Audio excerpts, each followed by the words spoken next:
Okay, y'all. So, make a long story short, the reason why I took these off, because this would not turn, and it would just, when you went backwards, it would, well, it would be trying to turn and it would get caught sideways. So I'm trying to take it off, and I'm catching hell. I guarantee you, it's probably going to be old grease in there that's just caked up, and it's like hard as a rock. So, you know, there's always something to fix out here, man. So I can't really, yeah. So, but see, I started hitting this when really I should have been hitting it here. But I hit the top of that about 5 times and it started to mushroom out. So what I'm gonna do now is I'm gonna use my grinder to come in here and make that round again. So, yeah.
Okay, y'all, so that's a wrap, man. So on this one right here, I had to weld the grease thing in, and what was blocking this thing, it wouldn't take grease. So it's so tight in there. I've cleaned it all out with a wire brush and some chemicals, and now look at that. I've never seen it spin that easily. Never. Before I could not even spin it at all. I mean, I would have to put it up against a tree to get it to spin. Okay, y'all, good morning. It's it's Monday morning, and I tell you what, we got a lot of rain. I'm a little concerned about the property over here where we put the sod on that slope in the front. So this morning, you know, obviously I can't work, so what I do on days like today, okay, number one, I got 3 tires, you know, off various trailers that need to be replaced. So I got 2 of them with me now, and then I also got the hydraulic line that I pulled out off the grapple bucket. The 3rd tire that I need to replace is in the grapple bucket, and and the grapples are closed. I couldn't get it out, and I wasn't going to keep, you know, I'm not down or nothing, but these are all tires that will be, you know, the spare tire, right? If I pull up over there and that shit done slid down the hill, man, that would be just devastating. We wouldn't even be able to do nothing about it today. And that's another thing about, you know, locking the sod in together. And when you got guys out there, they did that for the most part. There are some places that I saw where they staggered it, but the sod was the really big pieces, and then some of them were small pieces. I'm talking about the width was the same, but the length was you know, longer in some pieces. So you didn't really have to do a lot of thinking to stagger it. So yeah, y'all go check out Chad's video that he did yesterday with the dump trailer and they're trying to move some of the firewood and all. He felt some of the pain that I feel, you know, just in general. Just imagine having all of that, right? And having guys that don't know what they're doing, or having guys that don't know how to get out of the way, or don't understand how dangerous everything can be as well. And that brings the stress level up for me. There's a lot of things that can happen out here, like I've said before, doing this skid work. And I think Chad got a little taste of it yesterday. Of course, you know, every time you rent something, it seemed like to me, every time I rent something goes wrong with it. The dump trailer thing that Chad experienced yesterday that's just one of the little things that can happen out here. It can be, and that dump trailer was a little bit small, but just imagine a dump trailer that's, you know, 16 foot full of wood. It can be super dangerous, man. I mean, you could get killed standing around the back of the truck and the tongue and all that while you're lifting it up. Because once that dump trailer hits about right there, all the weight shifts from the truck tongue to the tandem axles on the dump trailer. And once that happens, it'll pick up the whole truck. And if it ain't on there right, it'll pop off. I've had it where yeah, it can be. So a lot of times what I'll do with a dump trailer on doing stuff like that, well, number one, I never, you know, I don't want to say never, I don't like to back down a hill to dump. I don't mind a little incline. You certainly don't, you'd rather it be a little uphill if at all possible. Not steep, but a little bit, so you won't get stuck trying to pull out from under everything. It's according to, you know, what you're doing. That wood is heavy, but it ain't heavy like gravel or like, you know, dirt and stuff. There's a lot of things to remember, you know? Like every time and these are things that, you know, just I thought about as I was watching Chad's video. You know, every time I change a trailer, I got to change the ball. And if you're trying to put a 2 5/16 onto a 2-inch ball, well, you got problems if the weight hits the rear and it'll pop up off it. It'll pop up off the damn ball while you're going down the road. How do I know that? Because this happened to me. Where a guy working for me he didn't pull out, he didn't change the insert. And that's why I never let Zach or anybody do the trailer thing, hook the trailer up without me being monitoring everything. And that's why. So, and these are things that can kill you or kill somebody on the road. It can be really bad. So, BOLO, and then, you know, just you know, and I left a comment in Chad's video, just a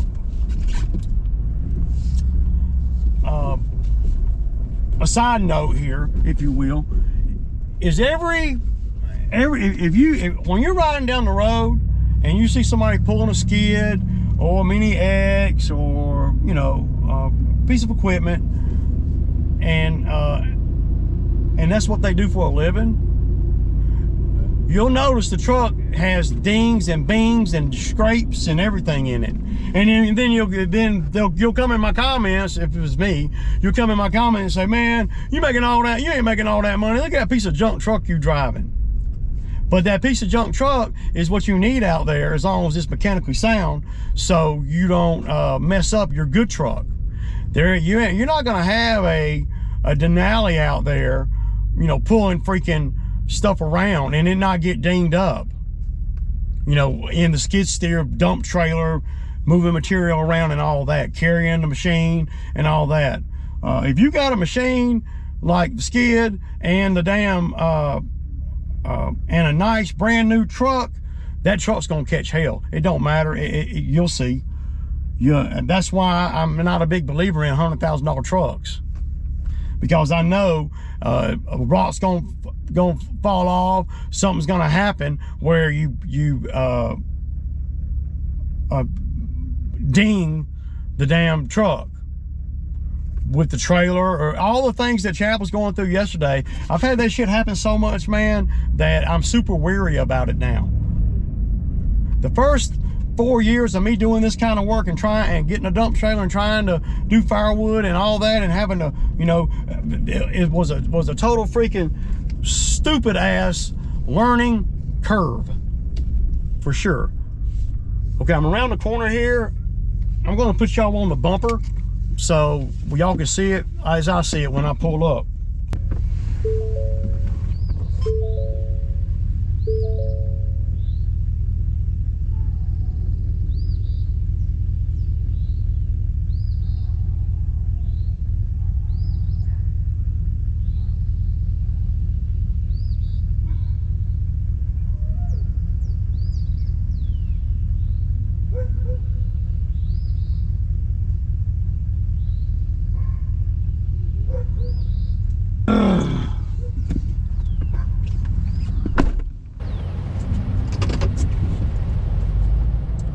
Okay, so here we go. I think it'll be all right, but man, it could be, you know, I'm sure that if it was a major catastrophe over here, she would have been done, one of her neighbors had been done called her. So, we're just gonna check the trap out real quick.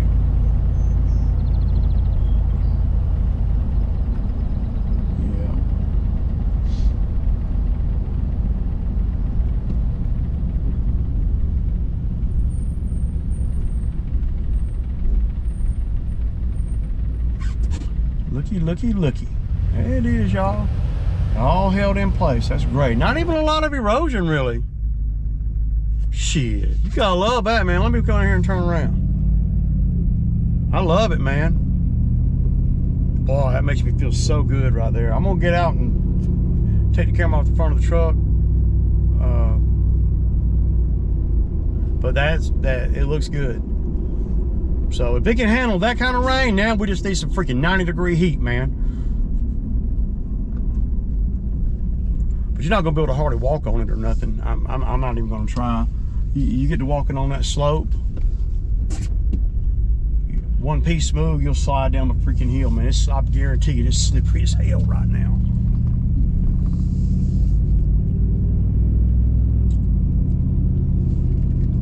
But this is the kind of thing I do, man. I follow up, you know, on these jobs, man, you know, but people got to be paying me. They got, you know, once I agree to a job, that's why I like to, when I agree to the money on a job and I agree to do a job, that's why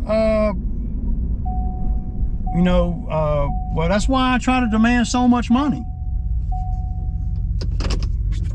Right? That's why. Because I know that I'm going to be like this. I'm over here, $15 in fuel, an hour of my time, and I'm over here when it ain't got nothing to do with it with me or the job. But you can see, yeah. I'm gonna try to FaceTime her. Let's see if I can.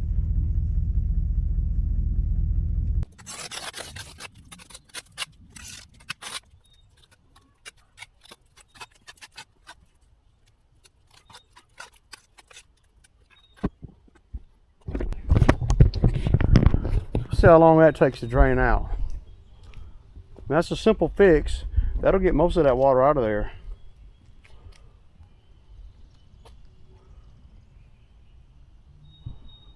Yeah, man, pretty sweet.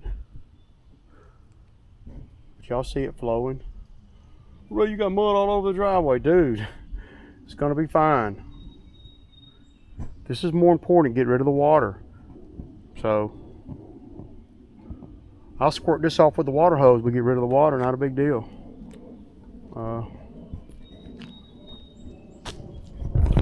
Y'all see it? Look. I mean, anybody can do that. You don't have to have no equipment for that, do you?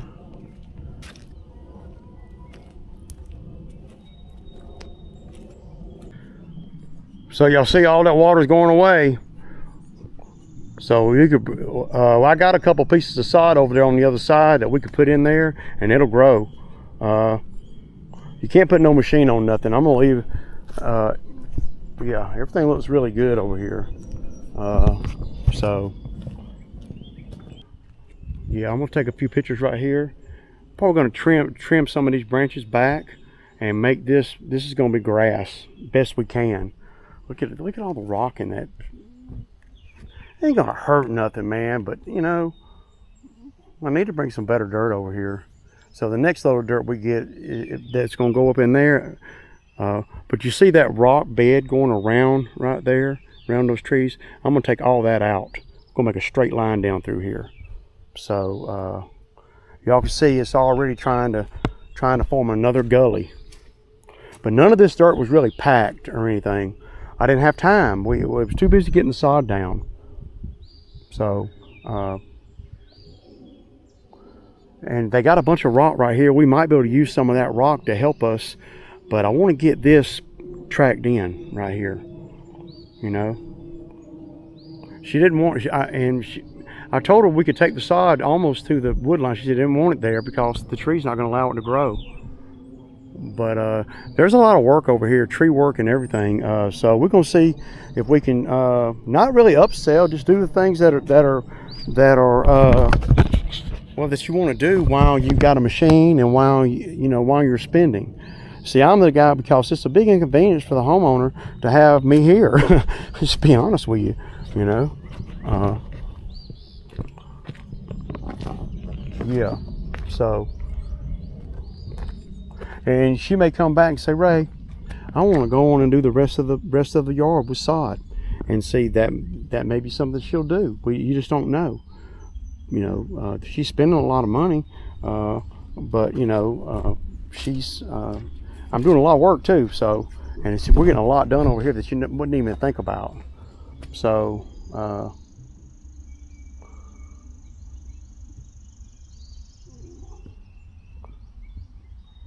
It looks really good. Y'all remember them two ugly ass trees that were right there? Oh my God.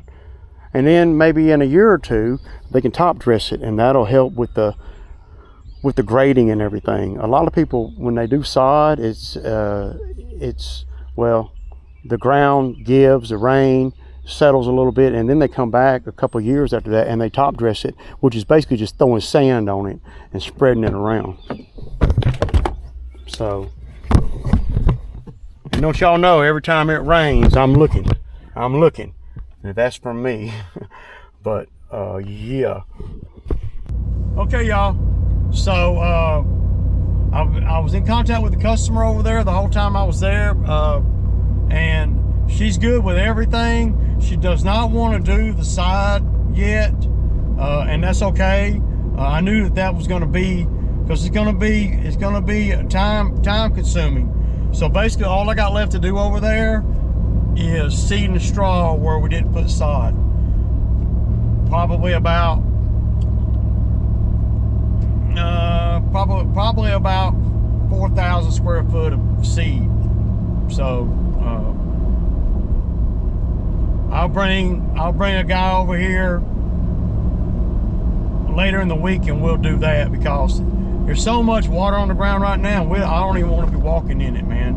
I stepped into I kind of stepped on some of the sod on the slope, and it's mushy, man. So just stay away. If you were to try to do anything on that sod today, you would run the whole job. You would. So I basically just assessed everything. She does want to run metal edging out there on the if you're facing the house, on the left hand side of the front door, but that's only about 20 feet. So we'll get a couple pieces of metal edging. She was wanting to put that plastic stuff right there between the rock and the grass, the same stuff they got by the sidewalk. But the plastic stuff doesn't do that great when it's freestanding like that. If it's up against concrete, it's okay. But I'd rather have it than the metal. But if you're out freestanding out there somewhere, anywhere, you know, around the beds and all, where you know, I want something that I can bang into the ground, man. That's got a cutting edge, if you will. So it'll do better too when people are weed eating up against it and all that. So, and I don't do that yard or nothing. I don't even know if we're gonna be able to cut grass tomorrow. It's so wet, man. Well, if we do, it's not gonna, I don't know that I'm gonna need help, because I'm not gonna wanna, that's the bad thing about, you know, this time of year. Well, you get a lot of rain, and, you know, I don't really want to take help out, because, well, it takes so much for them to get to work. They got to make their money, and I get it. I want to make sure that they get their money, the good money. But if you come out here and it pours down raining, then what? You know, or we come out here and it's so wet we can't do anything, and then you throw inexperience on with that around all the rain and wet. It can get pretty ugly, man. Mowers get stuck and all kinds of stuff, and you're not getting anything done, really. Now I could go out today when I get, you know, when I get back home, and I could probably play around and do a few. I got to put the contract together for the HOA, because I'm not going to want to, if they wait, if they don't want me to get it twice in April, I don't know that I'm going to want to do it anymore. And then they're going to run into some problems, because my deal is from April to November. That's my deal. And, you know, if they can't do that, then that's fine. Just tell me. Don't think they're going to drag that. See, what they do is they say, well, this is how they think. They think, well, you know, if we can wait till after the 15th or the 20th and then get them to do it, then you know, we'll only have to pay them for one cut this month. And see, it's going to be stupid tall. And then that's when I'm going to be like, I don't want to do that. But they're not telling me anything. So I'm going to get home and put the contract together, and I'm going to send it over to the management group. And the verbiage in there is going to be something like what I just said. So, because I know for a fact they're not going to find anybody cut it as cheap as I'm cutting it. There ain't no way. If they do, I'll be very surprised. It'll be a resident. You got to have big commercial mowers to cut that. And you got to have more than one. You have 2 or 3. Solo operator ain't gonna go over there and do it. And anybody that's got guys on the clock, they ain't gonna do it for as cheap as I'm doing it. They can go do, shoot, they can go do 6 or 7 $100 lawns, and they're better off. And there's no loyalty with the management group or the HOA. There's no loyalty at all. And that's what's kind of thrown me for a loop a little bit, you know, since I've been dealing with, well, a couple of HOAs, but this one in particular. There's no loyalty there. And I don't, you know, I hate that part of it. They could care less. And they always are trying to, well, you think you could cut that little piece over there too? And all that there. They're always trying that kind of thing. And I'm like, okay, man, you know, but last year they added that piece onto it, and I didn't, I would say, okay, we'll do the contract. But then at the end of the year, they started getting stupid about the timing of everything. They didn't want me to come in October. You know, and I'm like, well, that's not part of the deal. So this year we're going to be a little clearer. Last year there was a lot of moving parts. They had the HOA had fired the president, and they had a lot of drama going on. This year it's going to be crystal clear. And if they don't want to do it, that's fine. I just want to know so I can fill that slot of time. I really want to. I really think that they should do it. I really want it. I want to do the HOA because it's so close to my house. But not knowing is, well, that's a problem for me, because that means, I mean, I got work, so I don't want to alienate them, though. I really want to do it, man, to be honest, because it's so convenient for me, and it's a job that I can do, like, you know, where we get done a little early one day, I say, hey man, go cut that piece right there, or that kind of thing. So that really, and then I got 4 properties in the HOA that I do work for the individual homeowners. So that makes it even more profitable. So I'm turning a $550 cut, you know, into $800, $900. And then I'm doing a little spraying on some of those properties too. So, you know, with 4 hours, we're at $800 or $900. So, okay, y'all, got to pick up these tires, man. 2 trailer tires, almost $300. $291 for 2 trailer tires. One for the big equipment trailer, and then one for the little bitty trailer. And I got another one. Like I said, I couldn't get to because of the grapple bucket. So now I'm gonna swing by the hydraulic line place. I'll pay them another 50 or 60. And yeah, so got to be earning every day out here, man, to be able to keep things rolling. You know, $300 for 2 tires, man. And one of them was still holding air.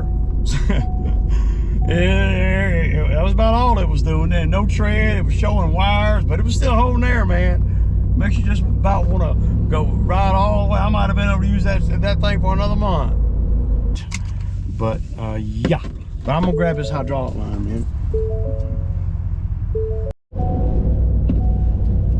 All right, y'all, look like it's starting to try to rain again. I don't know if I'm gonna be able to work tomorrow, man. So I got the hydraulic line. All they had to do was put another end on it. So it didn't cost that much, like $30. So I spent about $330 today. And, you know, well, Ray, you can write it off. I know, but I'd rather not spend that, you know, and save the write-off for other stuff.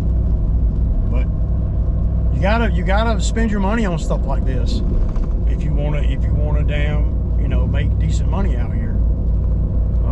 There's enough stuff that can go wrong every day where if you can, you know, minimize some of the stuff that can potentially go wrong, then that's a great thing. So but I'm gonna pull up to the house. I'm gonna drop these 2 tires, and then I'm gonna go get some lunch.